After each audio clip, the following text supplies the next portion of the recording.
Cuando uno no decide el cómo interpretar al personaje, es muy difícil. Generalmente el director o el guionista exige copiar un muñeco ya preconcebido, y en ese caso es como muy complejo acceder a algo que está pensado por otra persona y sentido sobre todo por otra persona. En mi caso, nunca he tenido por suerte, nunca he tenido ese pie forzado de hacer algo totalmente concebido por otro sin ningún chance de cambio. Es decir, como me decías en la pregunta, que tienes toda la razón, es decir, en el teatro he tenido toda la libertad, alrededor de 25 años, de hacer realmente personajes que partían de mí, de mis necesidades, de mis obsesiones y que respondían a cuestiones muy personales que yo quería explorar como artista. Al acceder al cine, que es una industria muy diferente, donde el dinero cuenta, donde los tiempos también cuentan, pues ahí tienes que amoldarte un poco al guión, a la visión del director, a la visión también del departamento de vestuario, por ejemplo, que es parte también del personaje, del diseño de maquillaje. Es decir, confluye un montón de otros artistas que están trabajando igual que tú y que conciben al personaje también desde su perspectiva. Entonces ahí tienes que empezar a lidiar o a mediar, sin olvidar que es en función del personaje. No el actor, no el director, no el guionista, ni tampoco de vestuario. Es decir, no se trata de una manera egoísta de ganar mi parte, sino ponerse en función todos de que sea el personaje el que esté lo más completo posible. Y en ese sentido me he sentido muy cómodo, por ejemplo, en el cine con Santi Andrés. Lechuga, el director, en este caso, me dio toda la libertad para crear el personaje desde la óptica que él había propuesto, pero lo había propuesto como una especie de pretexto, ¿no? Para empezar a construir. Y eso fue muy rico porque en un inicio el personaje era basado en un escritor específico que en su momento no estuvo de acuerdo con que su nombre y su persona apareciera. Y entonces, entre los dos, negociamos y empezamos a hablar. Bueno, no vamos a hablar entonces de un escritor homosexual específico, sino vamos a hablar de esa generación. Es decir, la generación que más o menos nacieron en los años 30 y largo, que es la generación de Reinaldo Arenas, de Guillermo Cabrera Infante, de Severo Sarduí. Es decir, toda esa generación que está muy marcada por el boom latinoamericano y que de la cual se conoce muy poco. Y Lechuga estuvo de acuerdo con hablar de todo, es decir, ponerle un poquito de todo. Esos son negociaciones. En ese caso es muy rico, es muy aportador la visión de otros artistas, siempre y cuando sea en función del personaje y no del ego de cada cual. En ese sentido hay que ser como muy humilde, muy chiquitico, trabajar como muy despacito para tampoco despreciar o infravalorar la opinión del equipo, ¿no? Que en definitiva también está apostando por la película. A mí me ha desarrollado un montón. Cada vez que exploro personajes que están muy alejados de mí, es decir, el personaje por encargo, si se quiere, no parte de mí desde la concepción inicial, empieza a funcionar el personaje como una especie de sacacorcho, es decir, de tirabuzón, que saca de mí una zona inexplorada y que a su vez me enriquece un montón. Y entonces siempre uno termina agradeciendo la experiencia porque realmente hay como un salto, ¿no? Y mientras más alejado, mejor. Uno se relaja o confía en que la responsabilidad total la tiene el personaje. Y en ese sentido es como muy liberador. ¿Tú crees que el actor, cuando interpreta, trabaja sobre un personaje que se expone o es una persona que constantemente se expone? Bueno, se expone, se descubre. ¿Cómo funcionan esas, cómo decirlo? Esas encarnaciones o esas traslaciones? Yo siento que es como que hay varios tipos de actores. Puedo estar equivocado, ¿eh? No tengo la verdad absoluta para nada. Pero yo siento que hay como, sobre todo dos tipos de actores. Uno el que se exhibe y otro el que se expone. El que se exhibe, bueno, es que es el que más conocemos, el que está muy asociado a, generalmente a un solo personaje, a ese que él cree que es él. El personaje es como, o sea, él se actúa a sí mismo, ¿no? Y tú lo puedes ver en diferentes películas o obras de teatro o series y siempre es el mismo, ¿no? El mismo con muy pequeñas variaciones. Ese es más o menos es el actor exhibicionista donde no hay realmente un riesgo de vulnerabilidad, de ser tocado. Ya yo creo que el actor, ese otro actor, el que se expone, es una especie de carnero sacrificial, de ese animal que va al matadero, ¿no? Es el riesgo de abrirte, es el riesgo asumido conscientemente de mostrar tu vulnerabilidad más íntima, ¿no? Ese riesgo tiene dos partes, por supuesto. Tiene una parte como muy expositiva de, de de que cualquiera te puede hacer sufrir, ¿no? Pero por otro lado, cuando estás divirtiéndote, pues es en la misma intensidad, ¿no? Como una bipolaridad, ¿no? Conoces los dos extremos a tope. Y hay otras categorías con los cuales los actores se identifican, ¿no? En general. Hay actores horizontales y hay actores verticales. Aquellos horizontales son un poco los que pues lo que hacen como muchas acciones, pero no profundizan en ninguna, ¿no? El vertical es aquel que agarra un objeto o una acción y la lleva a sus máximas consecuencias, inclusive eh, llevándolo al absurdo, ¿no? De descubrir nuevos caminos. Y que es muy diferente al buscar. Es decir, el descubrir para mí está muy alejado al buscar. El buscar está muy asociado a lugares comunes, a zonas ya descubiertas y pretendidas. El descubrir no, el descubrir está muy asociado a, a la sorpresa, al, al no buscaba nada. Y en ese sentido, también el actor que se expone está muy en esa cuerda, ¿no? En definitiva, es para uno como humano, como ser humano, evolucionar. Claro, es a través del arte, es a través de la actuación, es a través de tu instrumento, que en definitiva es el cuerpo, ¿no? Y a mí me parece como siempre como muy extraño cuando tú le preguntas a un actor por qué no entrena, ¿no? O por qué no investiga en sí, pues lo da por hecho, decir, no, yo no tengo por qué, yo lo hago por bomba, porque por como me sienta lo hago, ¿no? Y sin embargo, cuando ves otras áreas de las artes, como puede ser el ballet o la danza contemporánea, pues tú ves que los bailarines le dedican horas y horas y horas a entrenar su cuerpo, a controlarlo, a hacer de eso un instrumento, ¿no? En los músicos es como más evidente, se pasan horas estudiando su instrumento. Y bueno, ¿y por qué los actores no? Porque creen que es como, porque les es fácil llorar, pues lloran, o porque son graciosos o extrovertidos.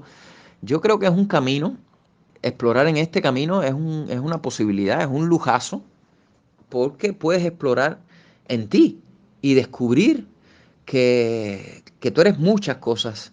Es decir, yo soy Eduardo, pero soy un montón de otros nombres. Soy un montón de otras personas.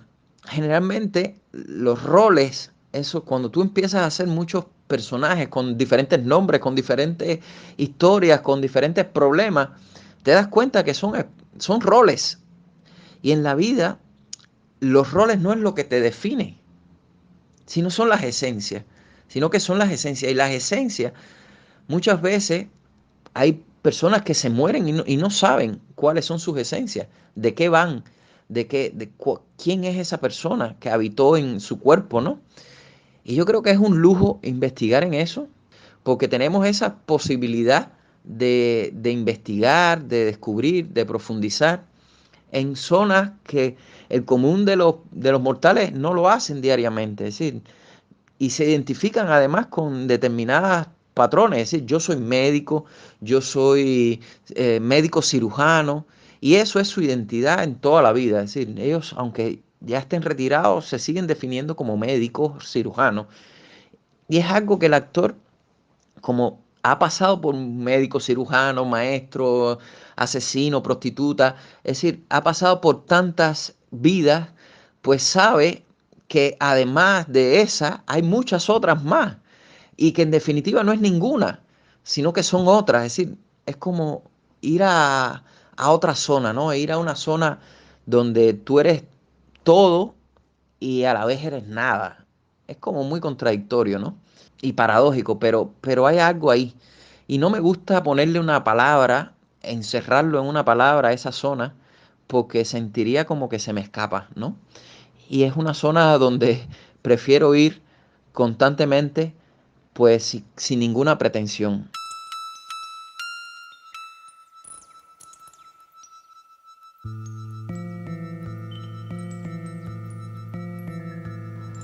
Volviendo a la infancia que tanto marca y tanto define en el futuro de lo que seremos, recuerdo que esas historias que contaba de mi abuelo, pero como si fuera yo, recuerdo que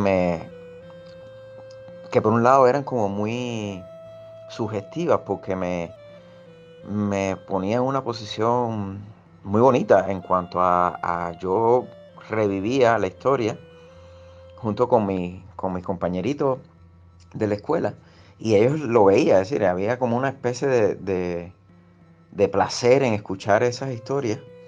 Y por otro lado, contrariamente, me sumía en un estado como que estoy mintiendo, ¿no? Estoy en esa dicotomía entre el mentir y el representar, un poco que define después lo que los críticos de teatro o los historiadores del teatro o de la actuación se ha convertido en un hecho estético, si es mentira la representación. A mí yo recuerdo que de niño eso me martillaba bastante, es decir, estoy mintiéndole o estoy fabulando a partir de una verdad construida. Y la verdad, ¿qué es? Entonces todo eso me martillaba y recuerdo que ya me iba de esa escuela, era el pase de sexto grado a secundaria, y recuerdo que los reuní a todos, los puse un sábado, nunca se me olvida, en el parque, nos reunimos y yo con mucha pena y con mucha vergüenza les confesé que no era yo, que era mi abuelo el que había tenido esas historias maravillosas y todos me miraron con una cara así bueno, pero ¿de qué tú vas? Obvio, si lo supimos desde el minuto cero, siempre supimos que no eras tú. Pues en primera porque tú no tienes edad para estar en una guerra o para haber vivido en el Mediterráneo. Y en segunda porque tú no has salido de esta isla, tú no has salido de Cuba. Era como, wow, me dieron un baño de humildad por un lado y me quitaron esa presión en esa dicotomía que te digo. Y ahí un poco entendí que, que la verdad, esa con mayúscula, es la que uno se construye, es la que uno eh, eh, encuentra o más bien descubre. Es decir, saber que lo que tú representas también eres tú. Es decir, que hay una presentación más que una representación.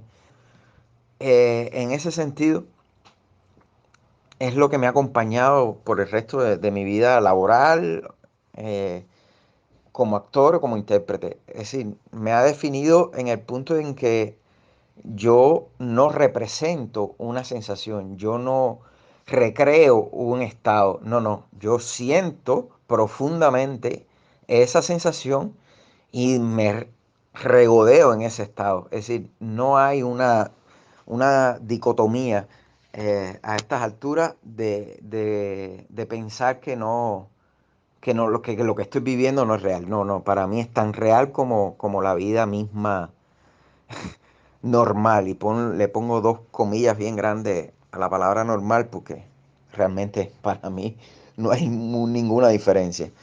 En ese sentido, otro motivo que también me apasiona a la hora de concebir un personaje, ya no de esta manera a pedido, sino porque nace desde mí, es un poco trabajar también el tema de lo que es consciente y de lo que es inconsciente. Es decir, en el teatro casi todos mis personajes han sido muertos, es decir, personas que vivieron y las he interpretado.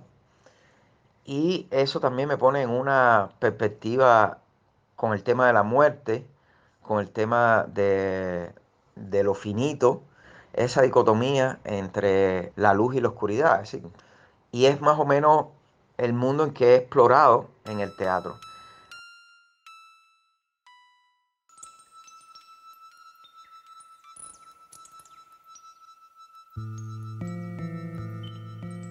Ahora que hablas de obsesiones y de personajes que no están vivos, y esa franja de la luz y la oscuridad, de lo intangible, de lo que no se escucha, quería preguntarte, porque cuando se habla de teatro, el público más común siempre suele asociar el teatro al uso de la palabra, ¿no? Probablemente porque el teatro por lo general parte de un texto escrito. Sin embargo, no solo descansa en la palabra, ¿no? Me gustaría que me hables de eso, ¿no? De ese teatro que no solo se apoya en la palabra para escenificar, para representar.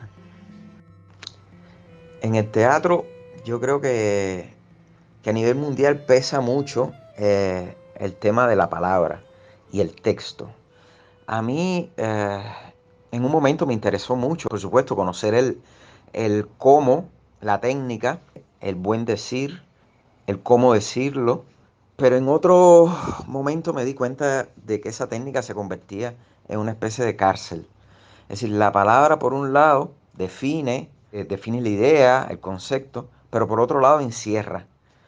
Y a mí me gusta mucho la sensación que genera la música, la poesía, en este caso la poesía, que es palabra también, pero es una palabra abierta, una palabra que sugestiona, una palabra que no encierra. Y en ese sentido es lo que me fascina de la música, ¿no?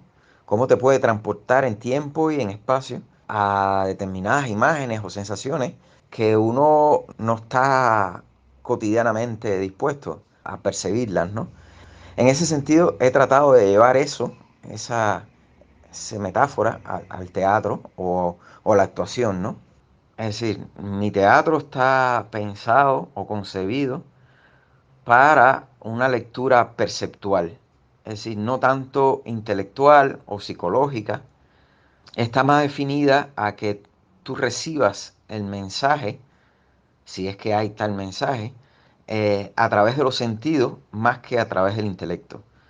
Lo cual no quiere decir que no hay un trabajo intelectual detrás de lo que se está buscando, pero está más asociado a los sentidos. La palabra en este caso la utilizo más como sonido que a través de la idea que la palabra encierra.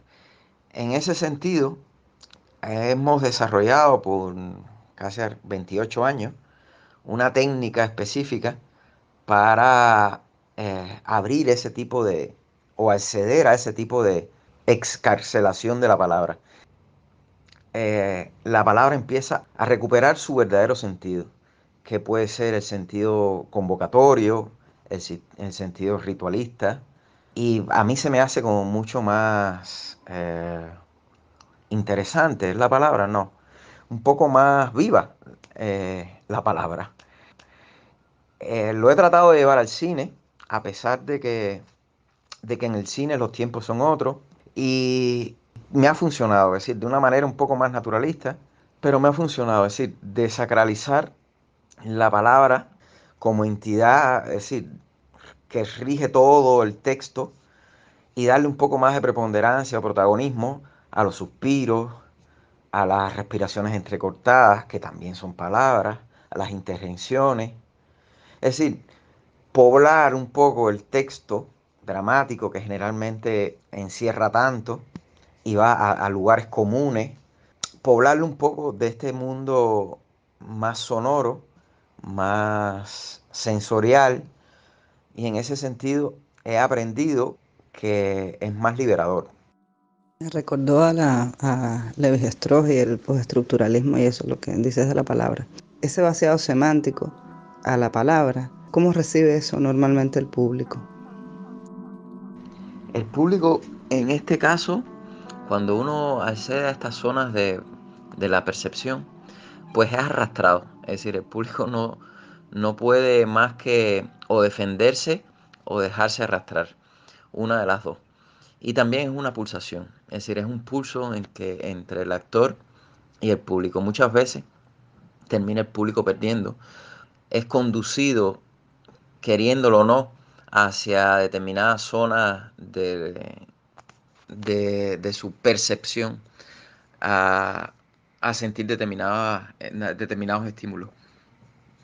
Yo, por ejemplo, ya cuando tenía 18, 19 años, me definió mucho una puesta en escena que vi que se llamaba Las Ruinas Circulares, de la directora Nelda Castillo.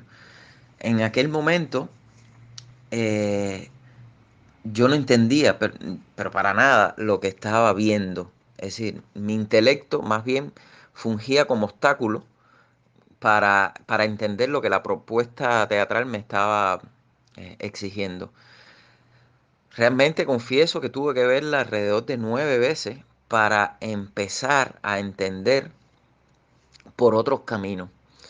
Y cuando digo entender, era a esa percepción, es decir, empezar a entender con los sentidos. Es como lo que me pasó también, ya no en el teatro, sino en la literatura cuando leí por primera vez Paradiso, ¿no? De José Lezama Lima. Es decir, me estaban proponiendo un nuevo reino, un nuevo lenguaje. Y en ese sentido, siento o creo, a lo mejor puedo estar muy equivocado y estar mandándome falsos telegramas a mi intelecto, pero creo que el público le pasa tiene ese tipo de reacción, o de no entender para nada qué le está pasando y obligarlo a su vez a prestar mucho más atención y concentración y tener de nuevo que volver a releer el espectáculo. Es como una especie de propuesta a una nueva visión. Es muy enriquecedora, pero por otro lado trae enconados enemigos, es decir, es de extremos. Por un lado la gente se siente como ofendida porque no entienden nada, y por otro lado los fans son como a morirse porque sienten que hay algo que le está diciendo una verdad muy grande. Entonces, tengo estos dos extremos, es decir, o aliados espectaculares o enemigos acérrimos.